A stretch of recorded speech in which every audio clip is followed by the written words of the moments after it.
And you are listening to the Popcorn Conspiracy on CentralCoastRadio.com.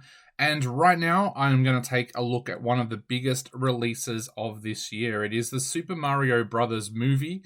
And this film has been so eagerly anticipated by gamers out there that they had to go to special lengths actually to show this film to critics.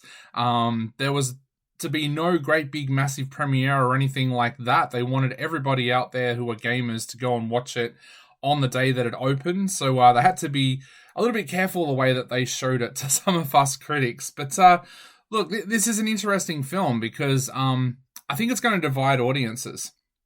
There are a lot of gamers out there who have been eagerly anticipating this film. And of course, a lot of people out there who play Super Mario Brothers are my age. They're people in their 40s.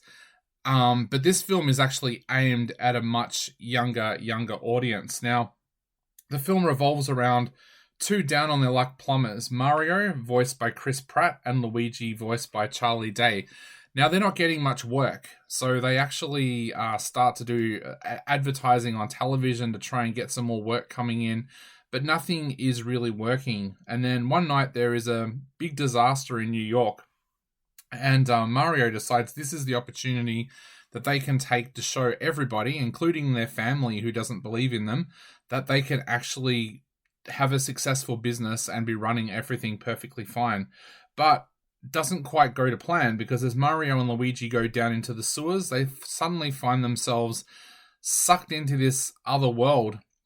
Now, this other world, as we have already seen as an audience, is under threat. There is this huge creature called Bowser, voiced by Jack Black, who is basically just destroying everything in front of him. We see him take down the penguins very, very early on in this film, and you realize that he is now going for the kingdom run by Princess Peach, played by Anya Taylor-Joy. Determined to stop him, she's trying to find a way that she can stop doing what he's doing and try and talk him out of it. She knows that she's going to need allies, so she's got this plan that she's actually going to go to the Kong Empire and try and get the Kongs on side. Now, before she does that, she runs into Mario, who is told very quickly that Luigi has ended up falling into these kind of badlands that Bowser is looking after.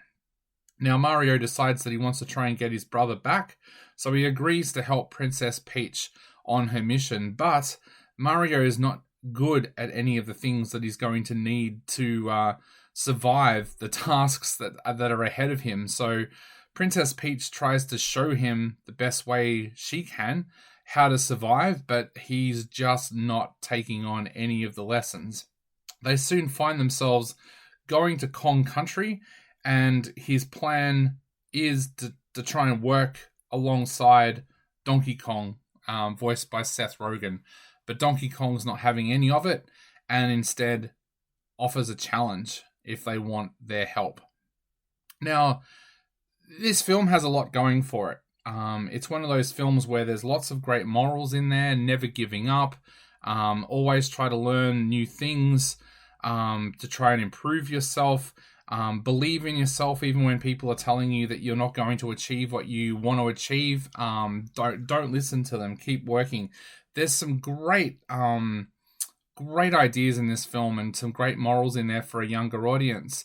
But the thing I found about this film was there's not a lot in there to hold the adult audience's attention when they're watching this film. I found myself enjoying some of the battle sequences and some of the quirky kind of moments between like Mario and Donkey Kong, but there was nothing in this film that basically was different to anything that I'd ever seen before. I don't know whether I was going into this expecting like a Tron Legacy kind of film where it married the real world and the video game world together. This film did that in a little way from the start, from when Mario and Luigi are in New York to how they end up in this other kingdom. That was done quite well, but there just wasn't enough in this film, I don't think, to keep me entertained as an adult. I can see kids loving this film. If your kids play Mario Kart or anything like that, they are going to absolutely adore this film. And there were moments in there that I laughed, and occasionally the soundtrack kind of put a smile on my face, but I just wanted more out of this film, and it didn't feel like it had that. It was colorful, and there was, like I said, there was a few laughs along the way, but it just wasn't one of those movies that really captured me. It wasn't one of those animated films where I wanted to rush back and see it again. The voice cast is great. Seth Rogen does a great job as Donkey Kong, and he gets a lot of the laughs. Yeah, there's bits in it where Jack Black does a really good job as Bowser, and he gets to sing a song at one point as well, which only Jack Black can do. Chris Pratt does an okay job. Charlie Day does an okay job. Anya Taylor-Joy does an okay job. But there was nothing in this film that really made it stand out to me as one of those films that I want to go back and see 100 times, or even want to just go back and revisit it again. It was one of those films that when the credits was over, I was like, okay, I've seen the film kind of thing. If you do have younger kids, then they'll probably want to see it, and I think they will enjoy it. There's enough color and enough action in there to keep a younger audience happy, but for the older audience, I'm not sure there's enough in there to hold your attention all the way through. So I'm going to give this one 2.5 out of 5. It is for a younger audience. It's got a general release, so if your kids want to go and see it, you should be able to find it in a cinema close to you. But yeah, I'm just going to give it the 2.5 out of 5. You're on centralcoastradio.com.